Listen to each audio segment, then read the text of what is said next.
പ്രാരംഭ പ്രാർത്ഥനയോടുകൂടെ പ്രൊസഷൻ ആരംഭിക്കുന്നതാണ്. ആദ്യമേ അതിൻ്റെ ക്രമം പറയട്ടെ. സ്ത്രീകളും കുഞ്ഞുങ്ങളും പുരുഷന്മാർ എന്ന ക്രമത്തിൽ ആദ്യമേ, അതിനുശേഷം സ്ഥിരീകരണ സ്ഥാനാർത്ഥികൾ, ഗായസംഘം, ശുശ്രൂഷകർ എന്ന ക്രമത്തിൽ ദേവാലയത്തിലേക്ക് ഒരു ലൈനായിട്ട് പോകാനായിട്ട് അഭ്യർത്ഥിക്കുന്നു. മുത്തുകൂടെ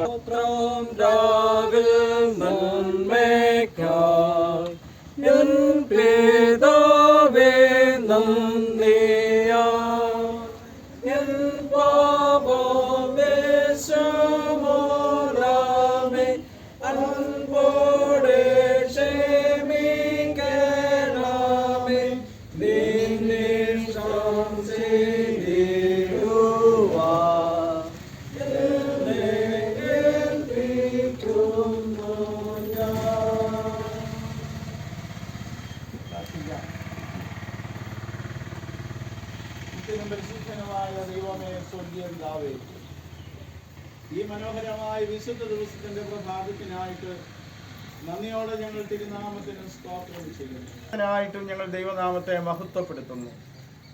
ഞങ്ങളുടെ പ്രിയപ്പെട്ട മക്കള് ഇന്ന് തിരുസഭയുടെ പൂർണ്ണാംഗത്വത്തിലേക്ക് പ്രവേശിപ്പിക്കുന്നതിനുള്ള കൈവപ്പ് ശുശ്രൂഷയ്ക്കായിട്ട് ഒരുങ്ങി നിന്റെ സന്നിധിയിൽ നിൽക്കുമ്പോൾ നീ അവരെ കരുണയോടെ ദർശിച്ച് അവിടുത്തെ അനുഗ്രഹത്തിന്റെ തിരുക്കരം വെച്ച് അവരെ ആശീർവദിച്ച്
ഞാൻ പറഞ്ഞ ഓർഡർ മനസ്സിലായില്ല. ക്രമത്തിൽ എന്നാണ്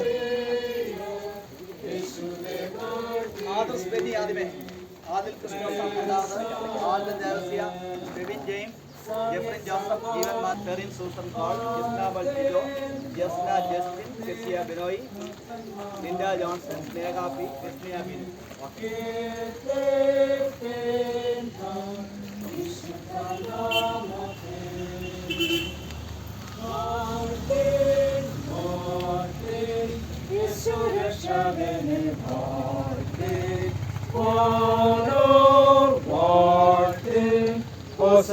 പാടുകേ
പരിശുദ്ധമായ നാമത്തിന് മഹത്വമുണ്ടാകട്ടെ. പ്രിയമുള്ളവരെ, വളരെ സന്തോഷകരമായ ഒരു ദിവ്യ ശുശ്രൂഷയിലാണ് നാം എല്ലാവരും സംബന്ധിക്കുന്നത്. കഴിഞ്ഞ ഒരു വർഷമായിട്ട് സ്ഥിരീകരണ ക്ലാസ്സുകൾ നമ്മൾ കഴിഞ്ഞ പ്രതിഷ്ഠാന പെരുന്നാൾ കഴിഞ്ഞ ഉടനെ ആരംഭിച്ചതാണ് സ്ഥിരീകരണ ക്ലാസ്സുകൾ. ഒരു വർഷമായിട്ട് ദേവാലയത്തിൽ സ്ഥിരീകരണ ക്ലാസ്സുകൾ നടന്നു വരികയായിരുന്നു. 19 കുഞ്ഞുങ്ങളെ പ്രാർത്ഥനാപൂർവ്വം സ്ഥിരീകരണത്തിനായി ഒരുക്കുവാനായിട്ട് സർവശക്തനായ ദൈവം ആയുസ്സും ആരോഗ്യം തന്ന് സഭയെ നടത്തിയതിനായിട്ട് നന്ദി പറയുന്നു. ഒരു വർഷം മുമ്പ് തന്നെ വീട്ടിൽ തിരുവനന്തപുരം ഡേറ്റ് കൊടുത്തതാണ്. അല്ലെങ്കിൽ ഇന്ന് ഈ ശുശ്രൂഷ അന്നുള്ള ഡേറ്റ് കൊടുത്തില്ലായിരുന്നെങ്കിൽ ഇന്ന് ശുശ്രൂഷ നടക്കാൻ സാധ്യതയില്ല. എല്ലാം ദൈവത്തിൻ്റെ ഒരു നിയോഗമായിട്ട് കണക്കാക്കുന്നു. ഒരു വർഷം മുമ്പ് ഡേറ്റ് കൊടുക്കുകയും പ്രാർത്ഥിക്കുകയും വരികയും ചെയ്തു. ഇന്നലെ നമുക്കറിയാം, തിരുവനന്തപുരത്തെ സംബന്ധിച്ചിടത്തോളം വളരെ ദുഃഖസാന്ദ്രമായ ഒരു അനുഭവത്തിലൂടെ കടന്നു പോവുകയാണ്. ഇന്നലെ ജർമ്മനിയിൽ നിന്ന് തിരുവനന്തപുരം യാത്ര ചെയ്ത് വന്നേ ഉള്ളൂ.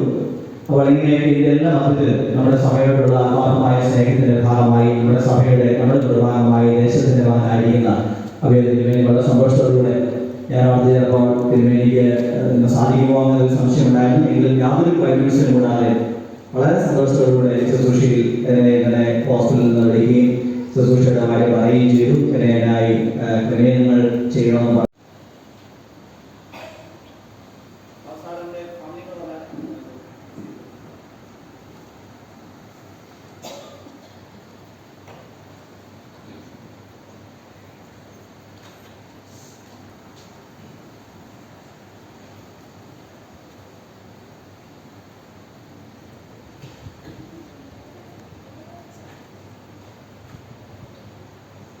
പ്രാർത്ഥിക്കാൻ. സെന്റ് സ്റ്റീവൻ നാമത്തിൽ സ്ഥാപിക്കപ്പെട്ടിരിക്കുന്ന ഈ ആലയത്തിലെ യോഗത്തിനായി ഈ പ്രിയമക്കൾ സമർപ്പിച്ചിരിക്കുന്ന ഈ പ്രത്യേക വിധികൾ ദൈവനാമബോധത്തിനായി പിതാവിന്റെയും പുത്രന്റെയും പരിശുദ്ധാത്മാവിന്റെയും നാമത്തിൽ നാം ഉപദേശിച്ച് വേർതിരിക്കുന്നു. ആമേൻ. നിനക്ക് പ്രസാദവാൽമീയാർപ്പിക്കുവാൻ വർഗമായി നിയമിച്ചിരിക്കുന്ന ദൈവമേ, അങ്ങയുടെ ആരോഗ്യത്തിനാൽ മക്കൾ ഇന്ന് സമർപ്പിച്ചിരിക്കുന്ന ഈ വിധികളെ പ്രത്യേക വിധികളെ അങ്ങോട്ട് നൽകിക്കൊള്ളണമേ. ഞങ്ങൾ ഞങ്ങളുടെ കാര്യങ്ങളെ മാത്രമല്ല ഞങ്ങളെ നിന്റെ പീഠത്തിന്മേൽ അർപ്പിക്കുന്നതിനാൽ നിന്നെ ആരാധിക്കുവാൻ കൃപ ഞങ്ങളുടെ കർത്താവായ യേശു മിശിഹാമൂലം ഞങ്ങൾ നിന്നോട് അപേക്ഷിക്കുന്നു.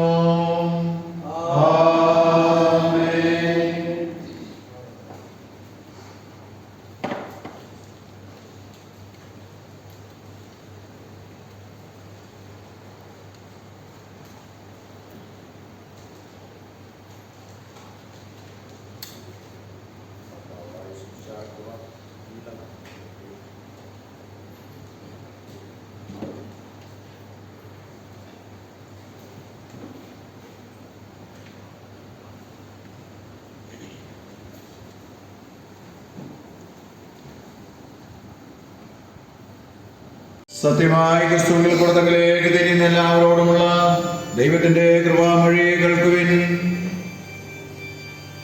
അധ്വാനിക്കുന്നവരും ഭാരം ചുമക്കുന്നവരുമായുള്ളവരെ എല്ലാവരും എൻ്റെ അടുക്കൽ വരുകയും ഞാൻ നിങ്ങളെ ആശ്വസിപ്പിക്കും.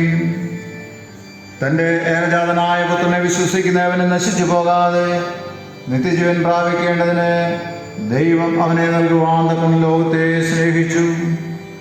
ക്രിസ്തുവേശു പാപികളെ രക്ഷിക്കുവാൻ ലോകത്തിൽ വന്നു എന്നുള്ളത് വിശ്വാസവും എല്ലാവരും അംഗീകരിക്കുവാൻ യോഗ്യമായ വചനം തന്നെ. ഒരുത്തൻ പാപം ചെയ്തുവെങ്കിലോ നീതിമാനായ യേശുക്രിസ്തു നമുക്ക് പിതാവിന്റെ അടുക്കലുണ്ട്. അവൻ നമ്മുടെ പാപങ്ങൾക്ക് പ്രായശ്ചിത്തം ആകുന്നു. മനഃപൂർവമായ മാനസാന്തരത്തോടെ സത്യവിശ്വാസത്തോടെ തങ്ങളിലേക്ക് തിരികെയും തങ്ങളുടെ സഹോദരരോട് ക്ഷമിക്കുകയും ചെയ്തില്ല അവർക്ക് പാപമോചനം നൽകുമെന്ന് തന്റെ മഹാകരുണയാൽ വാഗ്ദത്തം ചെയ്തിരിക്കുന്ന സ്വർഗ്ഗസ്ഥ പിതാവായ സർവശക്തിയുള്ള ദൈവം നമ്മുടെ കർത്താവായ യേശുക്രിസ്തു മൂലം നിങ്ങളോട് കരുണയുണ്ടായി നിങ്ങളെ സകല പാപങ്ങളും ക്ഷമിച്ച് അവൻ നിങ്ങളെ വിടുവിച്ച് സകല നന്മകൾ ഉറപ്പിച്ച് ബലപ്പെടുത്തി നിങ്ങളെ നിത്യജീവനിലേക്ക് പ്രവേശിപ്പിക്കട്ടെ.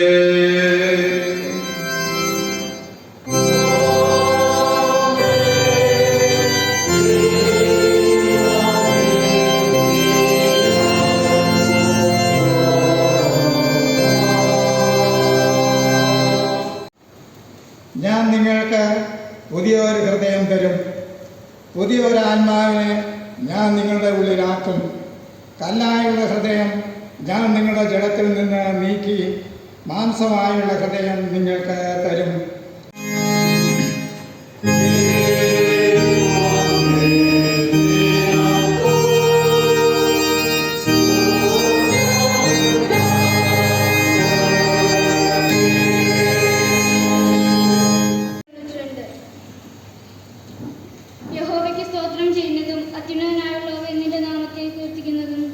പത്തുകമ്പിയുള്ള വാദത്തിൽ കൊണ്ടും വീണ കൊണ്ടും ഗംഭീരസ്വരമുള്ള കിന്നരം കൊണ്ടും രാവിലെ നിന്റെ ദയയെയും രാത്രിതോറും നിന്റെ വിശ്വസ്തതയും വർണ്ണിക്കുന്നതും നല്ലത്.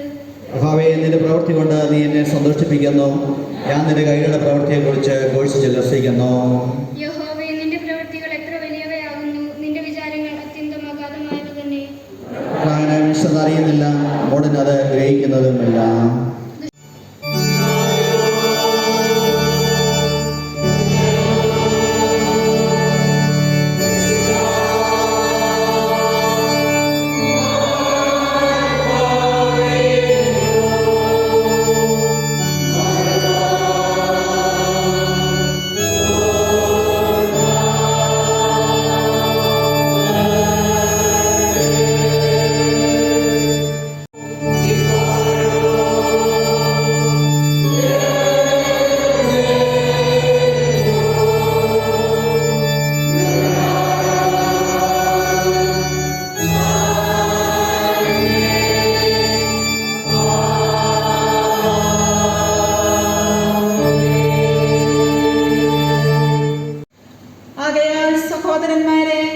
നാം ജഡത്തെ അനുസരിച്ച് ജീവിക്കേണ്ടതിന് ജഡത്തിനല്ല കടക്കാരാകുന്നത്. നിങ്ങൾ ജഡത്തെ അനുസരിച്ച് ജീവിക്കുന്നുവെങ്കിൽ മരിക്കും നിശ്ചയം. ആത്മാവിനാൽ ശരീരത്തിന്റെ പ്രവൃത്തികളെ മരിപ്പിക്കുന്നു, എങ്കിലോ നിങ്ങൾ ജീവിക്കും. ദൈവാത്മാവ് നടത്തുന്നവരെല്ലാം ഏവരും ദൈവത്തിന്റെ മക്കൾ ആകുന്നു. നിങ്ങൾ പിന്നെയും ഭയപ്പെടേണ്ടതിന് ദാസ്യത്തിന്റെ ആത്മാവിനെയല്ല, നാം അപ്പപിതാവേ എന്ന് വിളിക്കുന്ന പുത്രത്വത്തിന്റെ ആത്മാവിനെ അത്രേ പ്രാപിച്ചത്.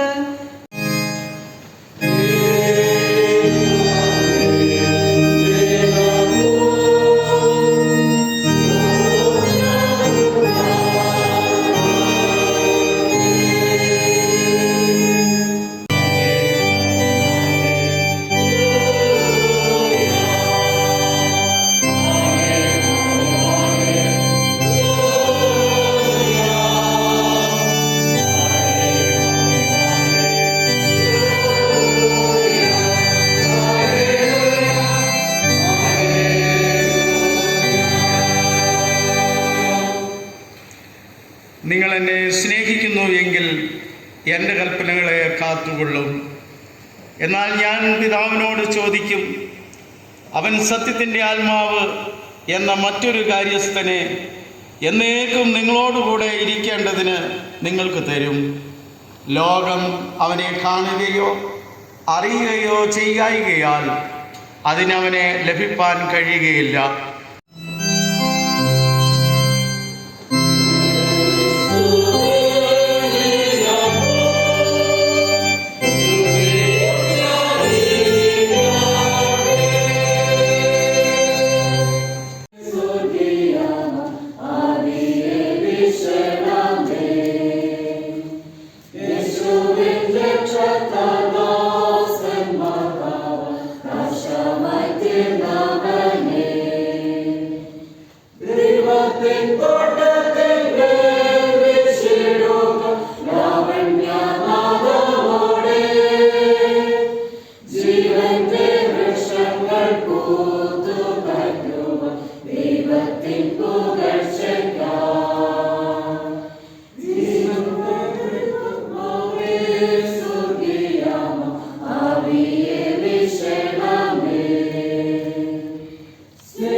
വിട്ട് ഒന്നെടുത്ത് വിട്ട് കൂളായിട്ട് കേട്ടോ, ഒരു ടെൻഷനും വേണ്ട.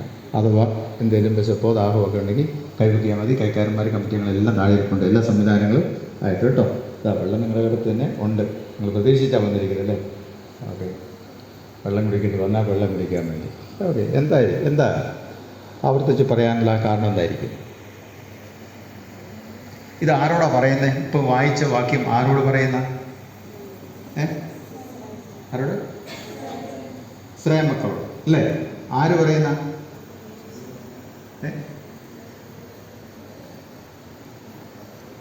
ആര് പറയുന്ന?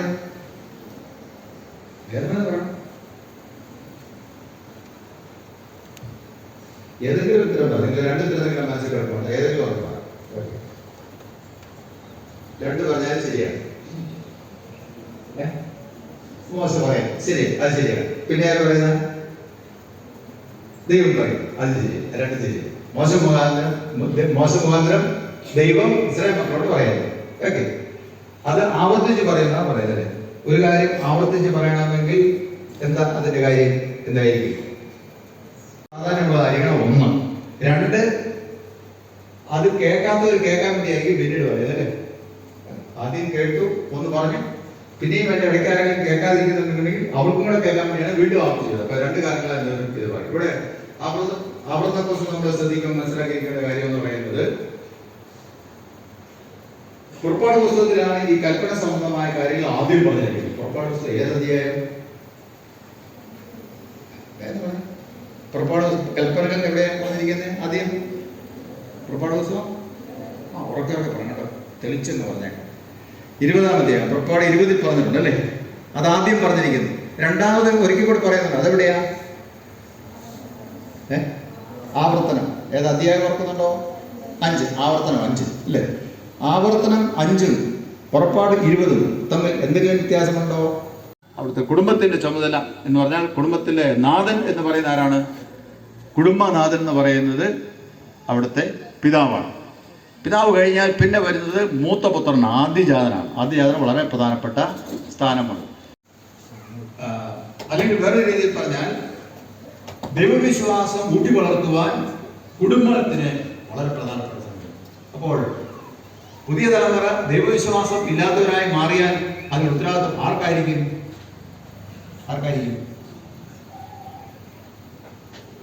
നിങ്ങൾ കുറെയൊക്കെ കഴിയുമ്പോൾ നിങ്ങൾ കല്യാണമൊക്കെ കഴിച്ച് മക്കളൊക്കെ ആയി, മക്കള് ദൈവവചനം അനുസരിക്കാതെ പള്ളി വരാത്തവരായിട്ട് അങ്ങനെ പോയാൽ ഉത്തരവാദിത്വം ആർക്കാണ്? ഇവിടെ പറഞ്ഞിരിക്കുന്ന അടിസ്ഥാനത്തിൽ നിങ്ങൾക്കാണ് ഉത്തരവാദിത്വം. അത് കഴിഞ്ഞ് എന്തുള്ളൂ, നമ്മളിപ്പോൾ വളരെ കാര്യമായിട്ട് വചനം പഠിപ്പിക്കാൻ നമ്മൾ ഏൽപ്പിക്കുന്ന സൺഡേ സ്കൂളും സ്ത്രീയുടെ പാഠങ്ങളൊക്കെ അതിനുശേഷമേ എന്ത് ചെയ്യത്തുള്ളൂ, വരത്തുള്ളൂ. ആദ്യമേ പ്രഥമ സ്ഥാനം എന്ന് പറഞ്ഞാൽ എവിടെ തന്നെയാണ്? എല്ലാം എനിക്ക് അവിശ്വാസമാണ്. ഒരെണ്ണം പിന്നെ ഏതാണ്? അത്താനോസിസിന്റെ വിശ്വാസ പ്രമാണമാണ്. സാധാരണ സഭകളിൽ അത് തൃത്വ ഞായറാഴ്ച എന്ത് ചെയ്യാറുണ്ട്, അത് ഉപയോഗിക്കാറുണ്ട്. നമുക്കത് ഔട്ട് ഓഫ് പ്രിന്റ് ആണ്. പഴയ ആരാധന പുസ്തകങ്ങളിലോ അല്ലെങ്കിൽ ചെറുശിക്ഷ പുസ്തകങ്ങളിലോ അത് ഉണ്ട്. അത് തൃത്വവിശ്വാസത്തെ പറ്റി ഊന്നി പറയുന്ന ഒരു വിശ്വാസ പ്രമാണമാണ്. ഇന്ന് പഠിച്ചില്ല പിന്നെ ഒരിക്കലും നിങ്ങൾക്ക് എന്ത് ചെയ്യാൻ പറ്റത്തില്ല, പഠിക്കാൻ പറ്റത്തില്ല. അല്ലെങ്കിൽ നിങ്ങൾ അച്ഛന്മാരോ കുറഞ്ഞപക്ഷം ഉപദേശന്മാരോ അല്ലെങ്കിൽ കുറഞ്ഞപക്ഷം സന്ദേശത്തിൽ എത്തിയാലോ എങ്കിലും ആയാൽ മാത്രമേ ചെയ്യത്തുള്ളൂ. നിങ്ങൾ ആ കാര്യം പിന്നീട് പഠിക്കത്തുള്ളൂ അല്ലേ? അത് ഞാനാണെന്ന് ശരിയാണ്, നിങ്ങളാണെന്ന് ശരിയാണ്. അതുകൊണ്ട് ഇപ്പോൾ അത് പഠിച്ചിരിക്കണം, ചെറുപ്രായത്തിനെ പഠിച്ചിരിക്കുക. അപ്പോസ്തലിക വിശ്വാസ പ്രമാണം എന്നാ വിശ്വാസ പ്രമാണം? അല്ലെങ്കിൽ വിശ്വാസ പ്രമാണം പറഞ്ഞാൽ എന്താ?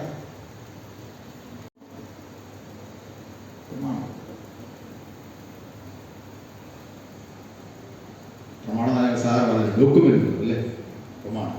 പ്രമാണം എഴുതുക എന്നൊക്കെ പറയാം. വിശ്വാസ പ്രമാണം എന്ന് പറഞ്ഞാൽ നമ്മൾ എന്താണോ വിശ്വസിക്കുന്നത് അത് സ്ഥാപിക്കുന്നതാണ് വിശ്വാസ പ്രമാണം എന്ന് നമ്മൾ പറയുന്നത്. നമ്മൾ എന്താണോ വിശ്വസിക്കുന്നതെന്ന്, നീ ദൈവത്തെ വിശ്വസിക്കുന്നുണ്ടോ എന്ന് ചോദിച്ചാൽ നിങ്ങൾ എല്ലാവരും പറയും ദൈവത്തെ വിശ്വസിക്കുന്നു അല്ലേ? ആരോട് ചോദിച്ചാലും എന്ത് ചെയ്യും? അവരെല്ലാവരും പറയും ദൈവത്തെ വിശ്വസിക്കുന്നു അല്ലേ? പക്ഷെ നാം വിശ്വസിക്കുന്ന ദൈവം അവർ വിശ്വസിക്കുന്ന ദൈവം രണ്ടും രണ്ടായിരിക്കും അല്ലേ? ദൈവവിശ്വാസം പറഞ്ഞാൽ ഉണ്ടെന്ന് പറയും, പക്ഷെ അത് ഏതൊക്കെ ചെയ്യുമ്പോൾ വ്യത്യാസമല്ല. വേറെ ആൾ പറഞ്ഞ് നമുക്കറിയത്തില്ല എന്നാവും അല്ലേ? എന്നാണ്. അപ്പോൾ എന്താണ് വിശ്വസിക്കുന്നത് പറയുന്നത്? അതും പ്രത്യേകിച്ച് വളരെ പ്രധാനപ്പെട്ടതാണ് നമ്മളെ സംബന്ധിച്ച്. പല സഭകളിലും അത് ചില ആധുനിക സഭകൾ അത് ഉപയോഗിക്കുന്നില്ല. എന്നാൽ പാരമ്പര്യ സഭകളെല്ലാം എന്ത് ചെയ്യുന്നുണ്ട്? വിശ്വാസ പ്രമാണങ്ങൾ വളരെ പ്രാധാന്യത്തോടെ അത് കരുതുകയും വിശ്വസിക്കുകയും അത് പഠിക്കുകയും പഠിപ്പിക്കുകയും ചെയ്യുന്നുണ്ട്. അത് നിങ്ങളും പഠിക്കുകയും അത് മനസ്സിലാക്കുകയും ചെയ്യാം.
നിങ്ങൾ മുമ്പോട്ട് വന്നാൽ അതിനുശേഷം ഉത്തരവുകളായി അനുസരിച്ച് ഞാൻ ചോദ്യം പറയും. നിങ്ങൾക്ക് ആൺകുട്ടികൾ ഒരുമിച്ച്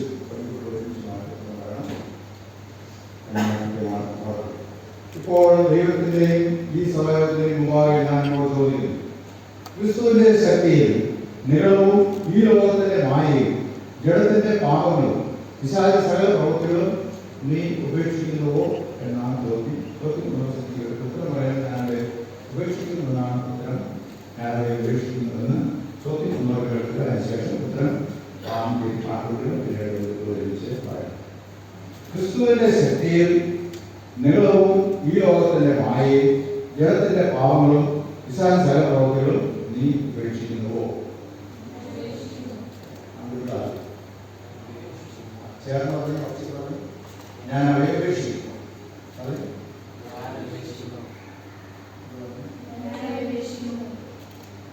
അടുത്ത ചോദ്യത്തിൽ ഞാൻ വിശ്വസിക്കുന്നതാണ്. ഞാൻ വിശ്വസിക്കുന്നു പിതാവിനെയും പുത്രനെയും പിതാവും പുത്രനും പരിശുദ്ധാത്മാവുമായ ഏക ദൈവത്തിൽ നീ വിശ്വസിക്കുന്നുവോ?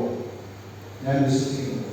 അതെ, ചേർന്ന് പറയാൻ ചേർന്ന് എന്താ പറയുക? അടുത്ത ചോദ്യത്തിന് ഓരോരുത്തർക്കും പറയാൻ ഞാൻ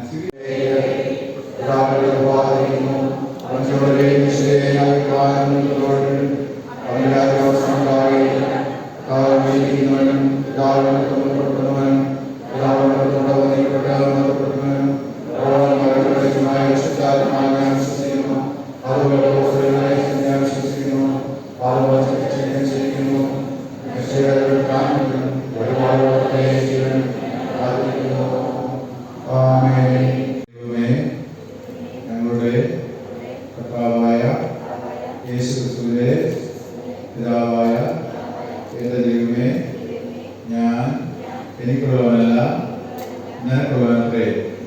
എൻ്റെ ആവശ്യമാവുകയും നിന്നെ സ്നേഹിക്കേണ്ടതിനും വിശ്വസ്തയോടെ നിന്നെ സേവിക്കേണ്ടതിനും ഞാൻ എന്നെ തന്നെ നിന്റെ പേരിലായി നിനക്ക് ഏൽപ്പിച്ചു തരുന്നു. ആമേൻ.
എന്നെ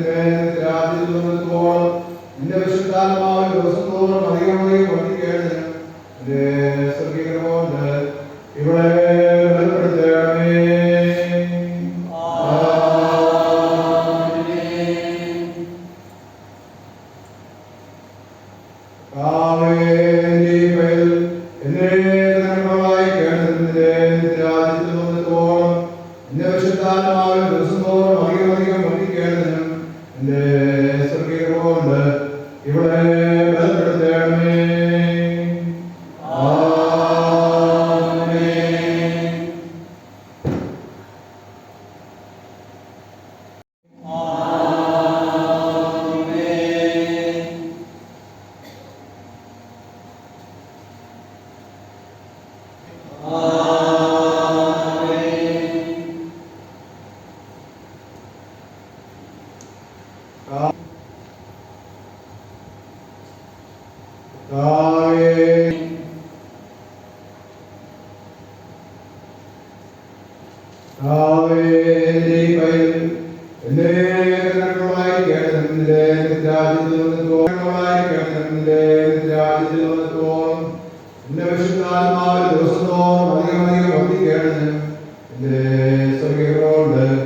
ഇവിടെ ബലപ്പെടുത്തണമേ.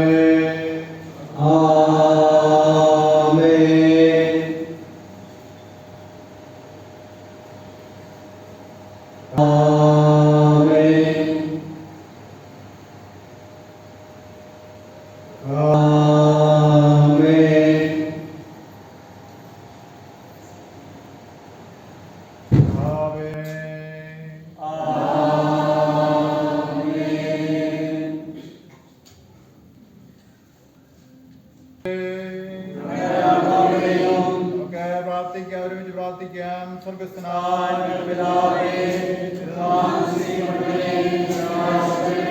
ഞങ്ങളെ രക്ഷിതാവായ യേശുക്രിസ്തുവിന്റെ വാഗ്ദത്ത പ്രകാരം നിന്റെ സഭയെ പരിശുദ്ധാത്മാവിന്റെ മന്ദിരമായിരിക്കുവാൻ നിയമിച്ച സർവശക്തനും നിത്യനുമായ ദൈവമേ, ഇപ്പോൾ നമ്മുടെ കയ്യിൽ വെച്ചിട്ടുള്ള ഈ നിന്റെ മക്കൾക്ക് വേണ്ടി ഞങ്ങൾ പ്രാർത്ഥിക്കുന്നത് കരുണയോടെ കേൾക്കണമേ. ഇവരുടെ മേൽ നിന്റെ വൃദ്ധക്കരങ്ങൾ ഉണ്ടായിരിക്കണമെന്ന് ഞങ്ങൾ നിന്നോട് അപേക്ഷിക്കുന്നു.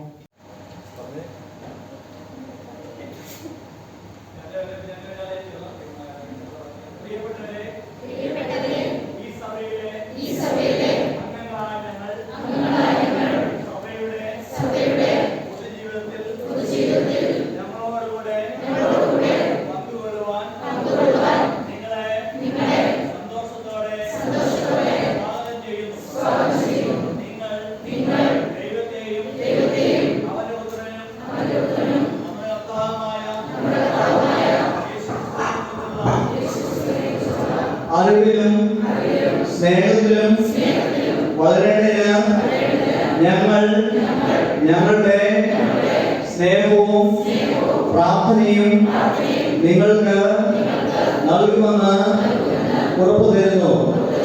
നാം എല്ലാവരും ആത്മാവിന്റെ ഐക്യതയിൽ ഇവിടെ ഭൂമിയിൽ ദൈവത്തെ സേവിച്ചിട്ട് സ്വർഗത്തിൽ വിശുദ്ധന്മാരുടെ പൂർണ്ണ കൂട്ടായ്മയിലേക്ക് പ്രവേശിക്കേണ്ടതിന് ദൈവം നമുക്ക് കൃപ നൽകുമാറാകട്ടെ.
Saju ക്രിസ്റ്റോഫ,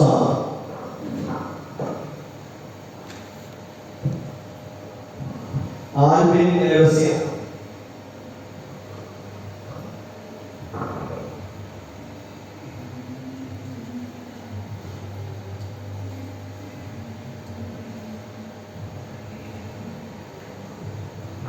Fredin James,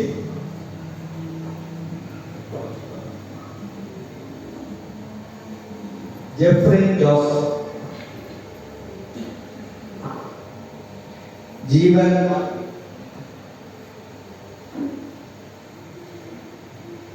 Kevin John മാൻ,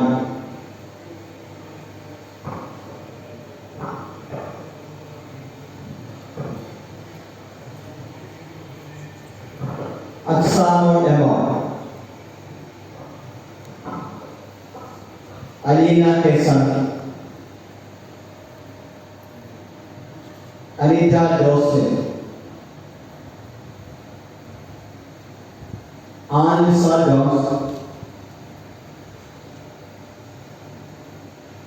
ANOVA Anna Charles, Serin Susan Paul,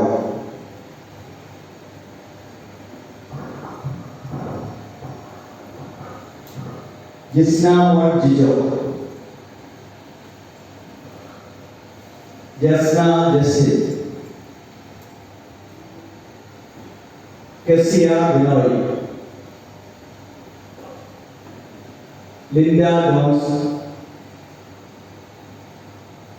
വിസ്മയ ബിനു, സ്നേഹ പി.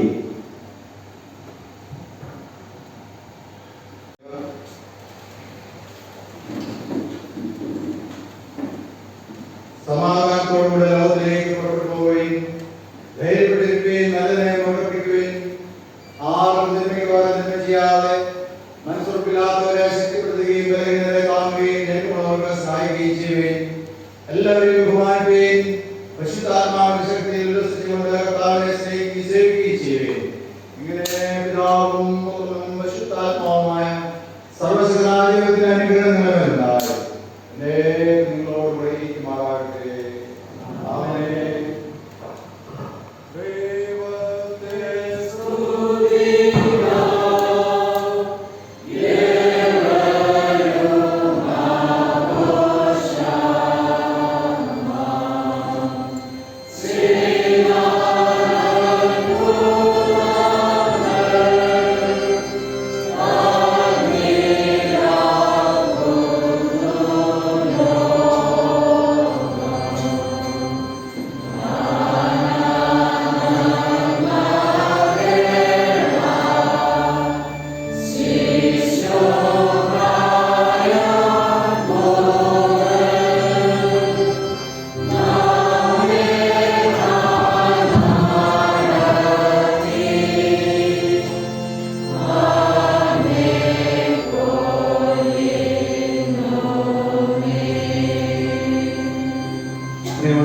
എല്ലാവർക്കും ഇരിക്കാം.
വിധീരത വനിതയുടെ മഹത്തായ ജീവിതത്തിനായിട്ട് നമുക്ക് സ്തോത്രം ചെയ്യാം.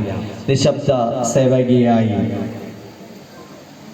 പബ്ലിസിറ്റികളില്ലാതെ വലിയ സേവനം കുടുംബത്തിനും സഭയ്ക്ക് വേണ്ടി നിർവഹിക്കാനായിട്ട് കർത്താവ് പ്രിയദാസിയെ സഹായിച്ചു. നാം ദൈവത്തിൻ്റെ സമയമായപ്പോൾ പ്രാധാന്യം നൽകുവാനായിട്ട് പ്രാർത്ഥിക്കാം. നടത്തുന്ന യാത്രയിൽ ശുശ്രൂഷകളൊക്കെ വളരെ അനുഗ്രഹപ്രദമായി തീരുവാനായിട്ട് കർത്താവെ സഹായിക്കണം പ്രാർത്ഥിക്കാം. നമുക്ക് മഹാടവ കൺവെൻഷൻ ആരംഭിക്കുകയാണല്ലോ. തിരുമേനിയുടെ നേതൃത്വത്താൽ ഒരാഴ്ചക്കാലം വചന പ്രഘോഷണത്തിൻ്റെ സുദിനങ്ങളായി മഹാദേവിയുടെ വലിയൊരു വചന ഉത്സവമായിട്ട് ഇന്ന് സായം സന്ധ്യ മുതൽ പ്രത്യേകിച്ച് ചാളമറ്റം അവിടെ MDCMS മൈതാനിയിൽ വെച്ച് നടത്തപ്പെടുന്നതായ മഹാദേവ കൺവെൻഷൻ അനുഗ്രഹത്തിനായിട്ട് നമുക്ക് കർത്താവ് ശക്തീകരിക്കുവാനായിട്ട് കുടുംബമായി കർത്താവ് അനുഗ്രഹിക്കുവാനായിട്ട് നമുക്ക് പ്രാർത്ഥിക്കാം. നമ്മുടെ സഭയാകുന്ന വിശാലമായ കുടുംബത്തിനായി പ്രത്യേകമായി കർത്താവിൻ്റെ സ്തോത്രം ചെയ്യാം. നമ്മുടെ ഈ ദേശത്ത് വളരെ അത്ഭുതമായ രീതിയിൽ നമ്മെ പരിപാലിക്കുന്നുവല്ലോ. നമ്മുടെ അതിരുകളെ വിശാലമാക്കുന്ന കർത്താവിൻ്റെ കൃപകൾ ആണ് നമ്മൾ അനുഭവിച്ചത്. കർത്താവ് നമ്മെ പരിപാലിച്ചു. നമ്മുടെ പിതാക്കന്മാരോടും മാതാക്കളോടും ഒക്കെ കൂടിയിരുന്ന കർത്താവിൻ്റെ കൃപകൾ ധാരാളമായി അനുഭവിക്കാനായിട്ട് കർത്താവ് നമ്മെ സഹായിച്ചു. അതിനായിട്ട് നമുക്ക് സ്തോത്രം ചെയ്യാം. സഭയിലെ എല്ലാ കുടുംബാംഗങ്ങളെയും പേരുപേരായി വ്യക്തികളായ ദൈവത്തിൻ്റെ കരങ്ങൾ സമർപ്പിക്കാം. ഈ പ്രദേശത്ത് മാത്രമല്ല മറ്റ് വിദൂര സ്ഥലങ്ങളൊക്കെ ജോലിയുമായി ബന്ധപ്പെട്ട് താമസിക്കുന്ന എല്ലാ വാത്സല്യ കുടുംബാംഗങ്ങളെയും കർത്താവിൻ്റെ കരങ്ങൾ സമർപ്പിച്ച് പ്രാർത്ഥിക്കാം. ജോലിയിൽ നിന്ന് വിരമിച്ച ശേഷം വിശ്രമ ജീവിതത്തിലായിരിക്കുന്ന പ്രിയപ്പെട്ട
മിശിഹായുടെ ശരീരം.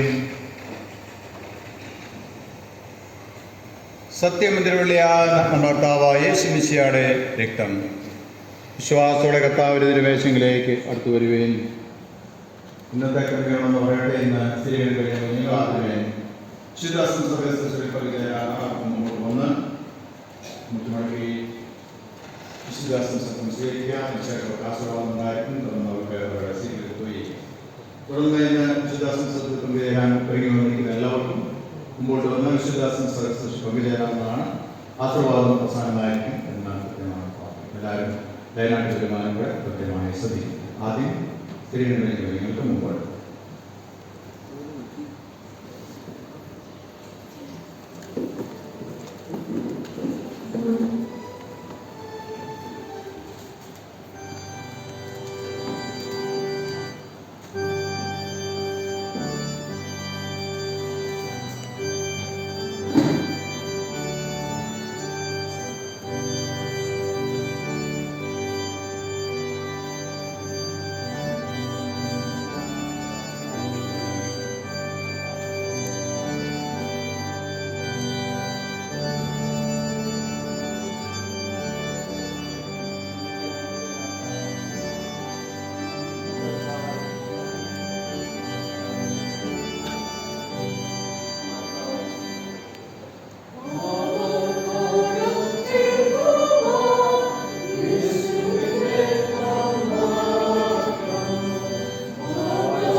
Come on.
സർവശക്തനായ ദൈവത്തിന്റെ അനുഗ്രഹം നിങ്ങളുടെ ഉണ്ടായി എല്ലായ്പ്പോഴും നിങ്ങളോടുകൂടെ ഇരിക്കുമാറാകട്ടെ.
ഒരു സ്ഥിരീകരണ ശുശ്രൂഷയോടെ നിർവഹിപ്പാൻ സഭയെ സജ്ജമാക്കി ദൈവത്തിന് നന്ദി പറയുന്നു. പ്രത്യേകിച്ച് പ്രിയനായ PS ഫ്രാൻസിസ് തിരുമേനിയുടെ ശുശ്രൂഷയാണ് 19 കുഞ്ഞുങ്ങൾ എന്ന സഭയുടെ പരിപൂർണ്ണ ആനന്ദത്തിലേക്ക് പ്രവേശിക്കുകയാണ്. വിശുദ്ധ വ്യക്തിസ്മയിൽ അവര് ജ്ഞാനവാദന്മാരെ കേട്ടിട്ടുള്ള പ്രതിജ്ഞകൾ സ്വന്തമായി അവർ ഏറ്റെടുത്തുകൊണ്ട് ഇനി അവര് പഠനമൊക്കെ കഴിഞ്ഞ് +2 ഒക്കെ കഴിഞ്ഞ് രീതിയിലേക്ക് പോകുമ്പോൾ അവർ സ്വന്തമായിട്ട് തന്നെയാണ് കാര്യങ്ങളെല്ലാം ചെയ്യുന്നത്.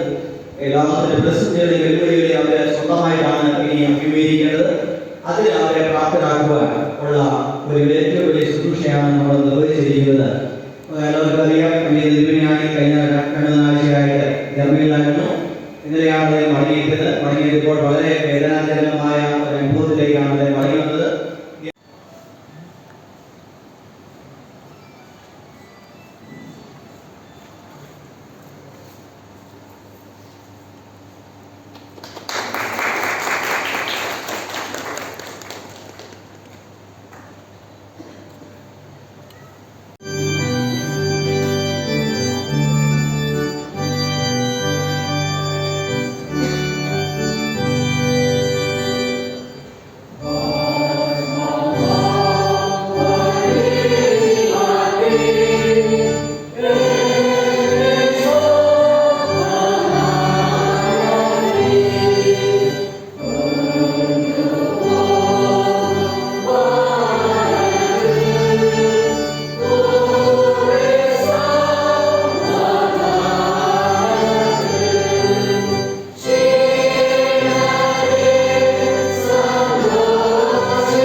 ഭവനങ്ങളിലേക്കും പ്രവർത്തനങ്ങളിലേക്കും തിരികെ പോകും.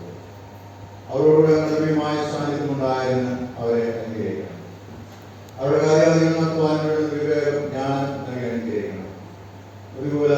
പ്രതിബന്ധ സാഹചര്യങ്ങളിൽ അവിടുത്തെ നിർബന്ധത്തിലേക്ക് നോക്കി ഏറ്റവും വിജയകരമായി തിരിച്ചുമായി ബന്ധങ്ങളെ പ്രാപ്തപ്പെടണം.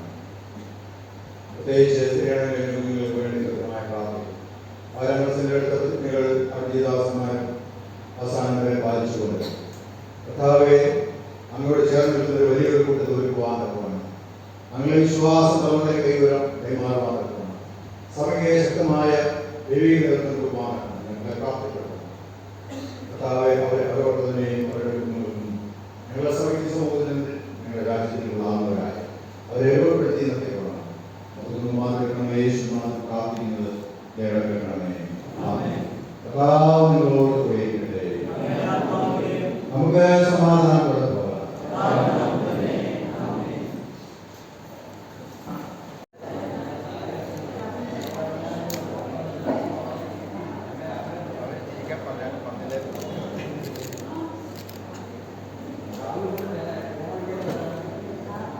എല്ലാവരും